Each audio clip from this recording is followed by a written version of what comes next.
All right, we are now going to move on to two things. We're going to focus on the arm positions and the hurdle to the board, and then we're going to focus on body position on the board and handstands. So first thing is I kind of start them off without the run. Like I was saying before, we're breaking it up so that when we put it all together, it starts to become more fluid.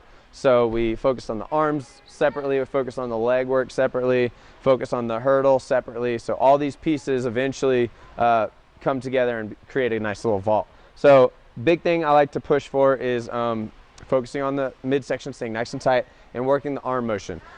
You'll start with a big arm circle, okay, kind of gets the idea in their head that they are using their arms to activate the board and get that board working for them versus them trying to work harder on the board. So show me just a one-step, big arm circle, punch to straight jump.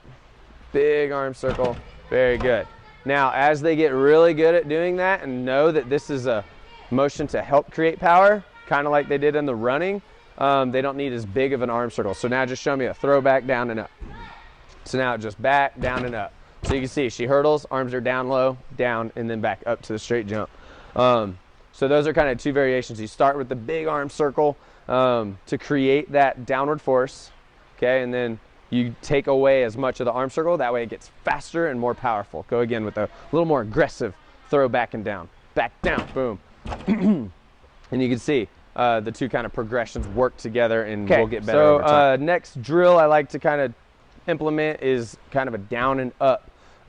So what we do with the hurdle over here is we create that power from one step, good arm motions. Now we're kind of giving them a little bit more to work with. We're allowing them to kind of drop into it, use a little bit less power from the hurdle and more gravity to learn how to use the board. So same concept, same drill, just drop down, arms down, and then back up to the box. Arms down, up. Good. And you can see like she's taking off with that chest really, really tall. She's making sure she's standing up on that board as much as possible. Go again, other side. And you can do this from both directions. I'll show you how to work it with a traveling motion and then work on just focusing on the board and going up only. Let's do that about 2 more times. Arms down and up, very good. And she's squeezing solid. You'll see sometimes that when they hit that board, their belly might just kind of collapse. So you can work on that in a later notion. I'll show you how to help increase that ab strength. Go, one more. Boom, boom, boom, very nice. Okay, see, super good control. Arm motion is creating downward force, and that's repelling them upwards into the straight jump. So now I want you to show me the drop down, same arm motion, drop down, straight jump back to the box. So dropping down, boom.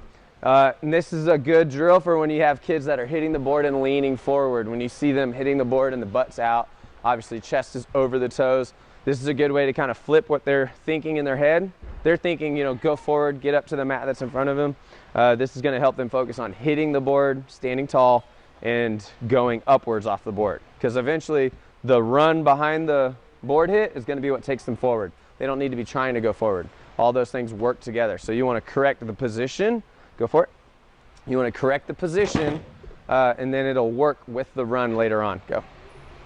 But you will find kids like to lean over right away when they hit that board. They're so focused on just getting forward. Go again. Give me a couple more. Again, she's just got that nice arm circle. If they struggle with the weird step, like do one by accident, just like jump 2 feet and then 2 feet. Like boom, 2 feet, 2 feet. Like say they make that mistake, a good way to break it down for them, arms down, 1 foot in front, forward mark. So now it's making them jump off 1 foot, and then they're gonna work the arm circle down to the board. Go. Boom. Okay, so taking the complexity of even 2-3 steps out of it makes it a little more simple.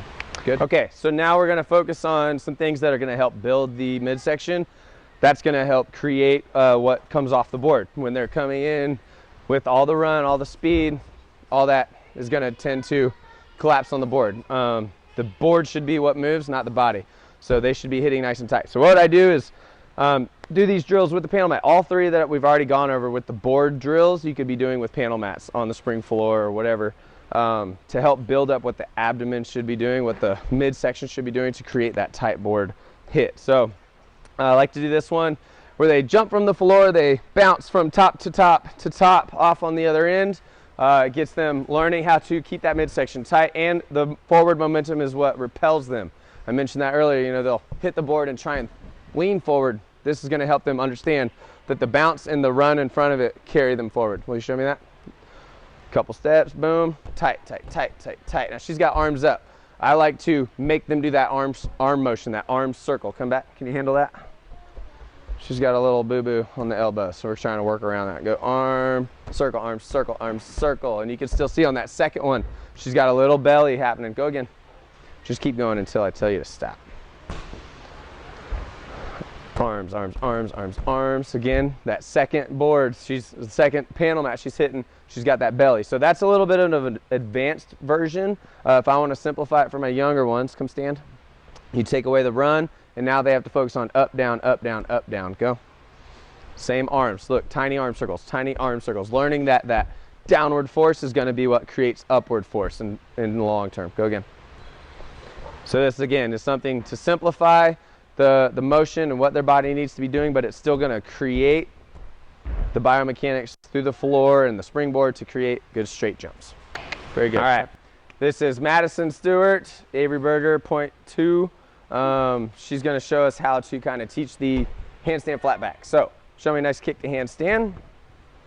And she's going to make sure everything's flat up against. Walk those hands in for me. She's going to get super flat all the way against the mat. All the way against the mat. Very good. Okay, so obviously for a good handstand, we have to be nice and tall and tight.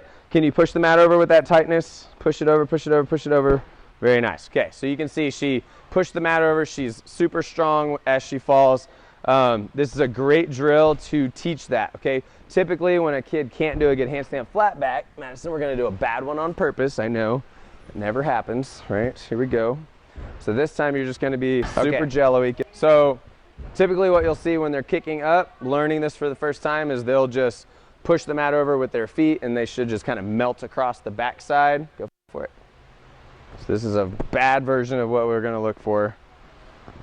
Pretty good. Okay. So again, they'll either push tall and fall with the mat, or you'll see that they kind of melt across the edge. If you've seen them melt across the edge, you know that they're not using the shoulders to push the handstand tall. They're kind of using the heels and the back to fall over, which is obviously not what we want. This is a good one for the rec kids. You can have 3 kids at a station. You got 2 of them holding up the mat. You got 1 of them kicking tall. Go. Okay. You got 2 of them holding, 1 of them going. Oh yeah, good job teammate, you know, and then rotate through the kids. This kid moves to the other side, and they can just kind of work together. It's a lot of fun. It kind of coaches itself. They know, as long as you tell them in the beginning, if they melt across the end, that was a bad one. If they land with their shoulders on top of the mat, that was a good one. So it's kind of a drill that you can just keep an eye on, but it doesn't take a lot of coaching. It's just something that they can do, and they already know when it was right or wrong. So it's a very useful tool to get them pushing that handstand tall and flat. Let's do one last one. Everything's flat. They get in as close as they can, boom, and they just flatten it out. Perfect.